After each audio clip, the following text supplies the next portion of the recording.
Let me ask you something. You've just done your research. Maybe you're actually partway through your CMAP or you've just qualified. And somewhere along the way, someone, a forum or a comment or a mate in the industry has planted that thought in your head. Is it even worth getting into this? Is it already too crowded? And that is one thought that is sitting there quietly every time you think about picking up the phone or putting yourself out there. And it whispers, maybe they're right. Maybe there's no room. Maybe I've missed the boat. Here's what I want to say to you directly, okay? That thought is not protecting you. It is paralyzing you. And worse, it's based on a misunderstanding of how the industry actually works. If you let it win, you won't fail because the market was too full. You'll fail because you convinced yourself it was before you even tried it. So in this video, I want to address that properly. With any like hype or pomp or anything like that. Definitely not with the whole mortgage industry is massive. You go get your fill cheerleading that you're going to get absolutely everywhere else. I'm going to be honest with you. I'm going to be clear-eyed. Looking at the UK mortgage market is genuinely saturated or not, and also talk about what separates mortgage advisors who struggle against the ones that actually don't. Now, by the end of this video, you're going to understand three things. First, what saturation actually means in this industry specifically, and why most people are using the word incorrectly. Second is what the real barrier of getting clients is for new advisors, because I promise you it's not a competition. And third is what you need to build in the early days to create traction without needing to be the loudest voice in the room and the most experienced person on LinkedIn. This is practical, this is honest, so let's get straight into it. So what does saturated actually mean? You see, when people say the mortgage industry is, quote, saturated, what they really mean is I've seen a lot of mortgage advisors online, okay? And that's the truth. That's where it is, because that's where a lot of people are posting content. They're running ads. They're talking about mortgages on social media. And it can feel like every single corner is already occupied. But there is a big thing you need to understand here is that visibility is not the same as reach. And the fact that you can see many mortgage advisors online does not mean that every potential client has already found their broker.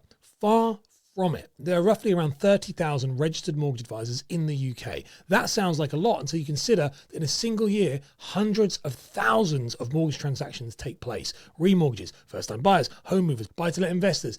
This is a high volume, reoccurring need industry. People don't get a mortgage once and then disappear. They come back. Their friends and their family need mortgages too. The transactions never stop. So when you're sitting there wondering, is there any room for you? The honest answer is yes, of course there is. There is absolutely room. What there isn't room for, though, is another generic, invisible mortgage advisor who looks and sounds exactly like everybody else. And that is where the problem actually lives. See, the real issue isn't competition, it's invisibility. You see, you got to think about it this way, and I always say this, but let's just double down on it, okay? You've passed your CMAP, you're authorized, you're ready to go, and you open your laptop expecting to find a system waiting for you. But instead, you find this blank CRM, no contacts in your pipeline, and about 14 different people on YouTube telling you to do things completely differently. Some say Facebook ads, some say LinkedIn, some say referral partners, some say cold calling, and you spend 2 weeks bouncing between tactics. You do a bit of everything, nothing really works, and you conclude that there must be too many brokers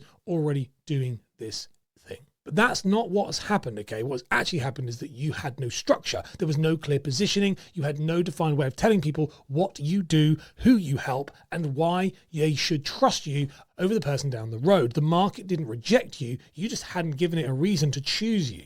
And this is the most common trap for new mortgage advisors in that first year. And it's not a competition problem. It's a clarity problem, to be honest with you. When you have no clear message, you become invisible. And invisible advisors don't lose to saturated markets. They lose to the noise. So then let's unpack what positioning actually does for a new mortgage advisor. You see, this is the shift that I really need you to make. Is instead of asking yourself, is the market too crowded? Start asking, who specifically am I for? And what do they feel when they find me? You don't need to be the best mortgage advisor in the UK. You don't need 10 years of experience. You don't need a huge following. What you need, especially in the early days, is to be the right person for a very specific type of client. Now, that might be a first-time buyer in your local area. It might be professionals in a particular field. It might simply be people who want a calm, clear, no jargon experience, because believe me, that alone is way rarer than you think in this industry. So when you get specific about who you serve and then you show up consistently for that group, whether that's through local networking, a few pieces of content a week,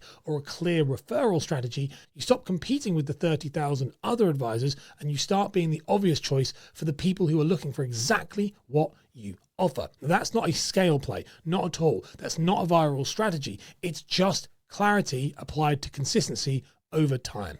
So let's talk about this confidence problem that disguises itself as a market problem. See, I want to be really honest with you about something else because I think it matters a lot, okay? And a lot of the time when new advisors tell me that the market is saturated, what they're actually telling me is underneath the logic is that they're scared, okay? They're scared of putting themselves out there and being ignored. They're scared of speaking to potential clients and not knowing what to say. They're scared that if they try and it doesn't work, it confirms something they already quietly believed about themselves. They're not good enough. And so the market is saturated becomes a very, very comfortable explanation. It protects the ego. It lets you stay still without it feeling like fear, but it costs you everything. And I'm not saying that to be harsh, by the way. Please don't think that. I'm saying it because I've watched capable people who had all the skills, all the knowledge, all the genuine desire to help, taught themselves out of a career because they mistook their own anxiety for market intelligence. The market wasn't the problem. The internal story was the problem. So the fix isn't motivation for this. It's not a pep talk. You need to fix the structure.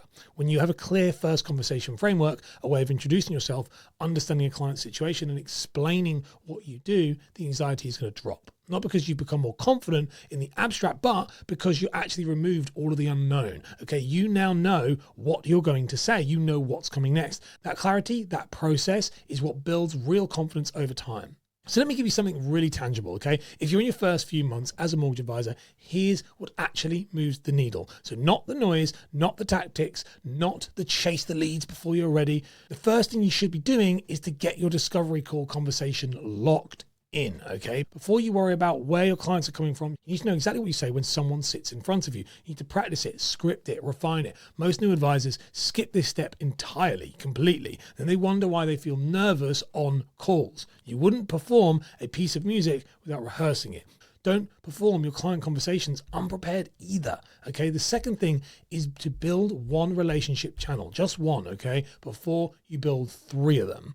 That might be one referral partner, one local network, one consistent piece of content. The advisors who get early traction are not the ones who do the most things. They're the ones doing one thing very, very well and repeating it until it starts working. The third thing is to track your activity, not just your outcomes. So in the early days, your income will be significantly unpredictable. That is normal. What you can control, though, is what you do every single day. How many people did you speak to this week? How many introductions did you make? How many conversations did you start? When you focus on the inputs, outputs will follow, not always immediately, but reliably over time. And the fourth thing, and this is one of the ones that people skip all the time because it feels really uncomfortable, to be honest, is ask every client every single time for a referral and a review.